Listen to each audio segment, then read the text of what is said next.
Hadirin wal hadirat yang dirahmati oleh Allah Subhanahu wa taala. Al-Imam Ibnul Hazm Al-Andalusi rahimahullah taala pernah mengatakan, wa idza hadarta majlisa ilmin, apabila engkau menghadiri majlis ilmu, dan alhamdulillah saat ini kita sedang menghadiri majlis ilmu. Falyakun huduruka, hendaklah kehadiranmu itu hudura mustazidi ilman wa ajran. Hendaklah yang melatar belakangi kehadiranmu di majlis ilmu itu adalah dua hal. Yang pertama, ingin menambah ilmu dan pengetahuan. Kalau memang yang kita pelajari di majlis itu adalah ilmu-ilmu yang memang belum pernah kita pelajari sebelumnya, maka niatkan hadir di majlis tersebut agar bertambah pengetahuan kita.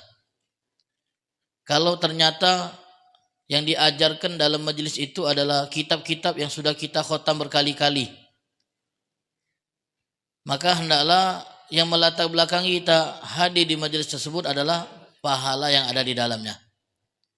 Jadi tidaklah rugi orang yang menghadiri majlis ilmu kalau memang tujuannya adalah untuk mendapatkan ilmu atau mendapatkan pahala dari Allah Subhanahu wa ta'ala. Kemudian Imam Ibn Hazm mengatakan, la hudura mustaghnin bima indak. Jangan sampai kita hadir di majlis ilmu itu seperti hadirnya orang yang sudah merasa cukup dengan ilmu yang ada pada dirinya, sehingga ketika dia menghadiri majlis ilmu tidak serius, santai, tidak menyimak. Karena alasannya apa?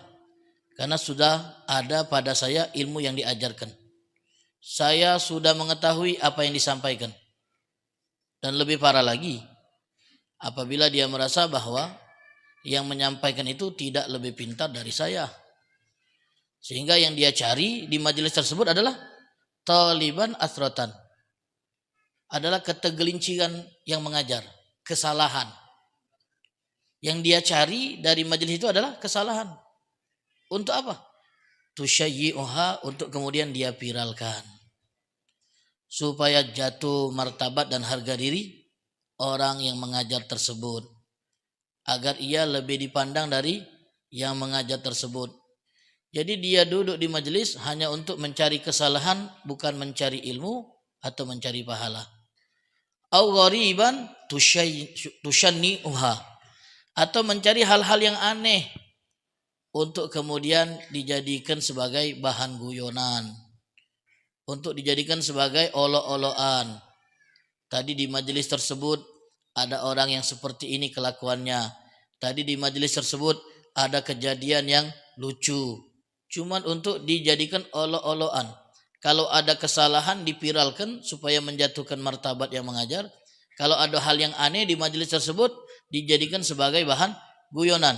Apa kata Ibn Hazm? Beliau menutup ucapannya, demi Allah, orang yang niat belajarnya seperti ini tidak akan pernah beruntung selama-lamanya. Kalau kita tidak berniat saat menuntut ilmu untuk dua hal ini, menambah ilmu kita atau menambah catatan pahala kita, maka kita tidak akan pernah beruntung selama-lamanya. Mudah-mudahan Allah Subhanahu wa taala membantu kita untuk menghadirkan dua niat ini dalam setiap menghadiri majelis-majelis ilmu.